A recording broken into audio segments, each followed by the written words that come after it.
മറവൂർ കനവിലെ മമ്മൂക്കയുടെ കഥാപാത്രത്തിന് ലുക്കിൽ സാമ്യം വരുന്നുണ്ട രീതിയിൽ അത് കണ്ടിട്ടുണ്ടായിരുന്നു. അതിനോട് എന്താ പറയാനുള്ളത്? റെഫറൻസ് എന്തെങ്കിലും ഉണ്ടായിരുന്നോ? അതായത് മമ്മൂക്കനായിട്ടില്ല, വേറെ ഏതെങ്കിലും കഥാപാത്രത്തിന്?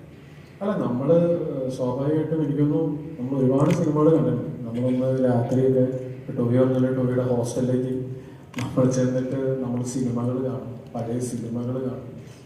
ഇപ്പോൾ ഐ.വി. ശശിധരൻ്റെ സിനിമ തൊട്ട് പലരും കണ്ടിരുന്നു, ഞാൻ കണ്ടിരുന്നു. പിന്നെ ഞങ്ങൾ ഈ പറഞ്ഞ പോലെ മറവൂർ കനവ്, നരകങ്ങൾ, കുറേ സിനിമകൾ നമ്മൾ ഓൾറെഡി കണ്ടിട്ടുള്ളതാണ്, ഞങ്ങൾ ചർച്ചയും ചെയ്തിട്ടുള്ളതാണ്. പക്ഷേ ഈ ലുക്ക് ഞങ്ങൾ 2019 നമ്മൾ അനൗൺസ് ചെയ്തപ്പോഴും ഈ ലുക്ക് വിട്ടത്.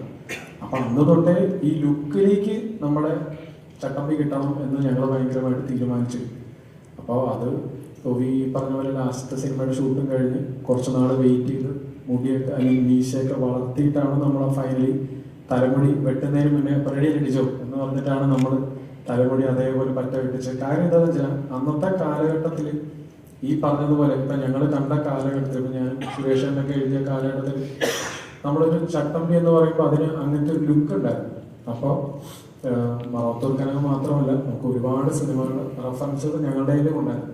അത് വെച്ച് നമ്മൾ ഫോർമുലേറ്റ് ചെയ്ത് അന്ന് വരപ്പിച്ച ഇമേജിലോട്ട് ഞങ്ങൾ എത്തിക്കുക എന്നുള്ളതായിരുന്നു.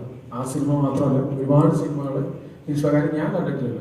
ഞാനും അത് നിങ്ങൾ പോലും ആ കാലഘട്ടത്തെ ഒരുപാടൊന്നും നമുക്ക് അറിയത്തില്ല. നമ്മളുടെ പേരൻസിനോട് ചോദിച്ചാൽ പോലും അവർക്കൊരു പെർട്ടിക്കുലർ അവർ ആ സമയത്ത് ജനിച്ചിട്ടേ ഉണ്ടാവും. അപ്പോൾ അവർക്ക് അത്ര ക്ലാരിറ്റി ഉണ്ടാവില്ല. പിന്നെ നമ്മൾ കണ്ട സിനിമകളും ഇവരോടൊക്കെയുള്ള ചർച്ചയും സുരേഷ് ഏട്ടനുമായിട്ടൊക്കെ കോർത്തിണക്കിയിട്ടാണ് ആ ലുക്കിലേക്ക് വന്നത്. ആ സിനിമ മാത്രമല്ല, പഴയ കാലം റെഫർ ചെയ്യുന്ന എല്ലാ സിനിമകളും ഞങ്ങളുടെ റെഫറൻസിലുണ്ട്.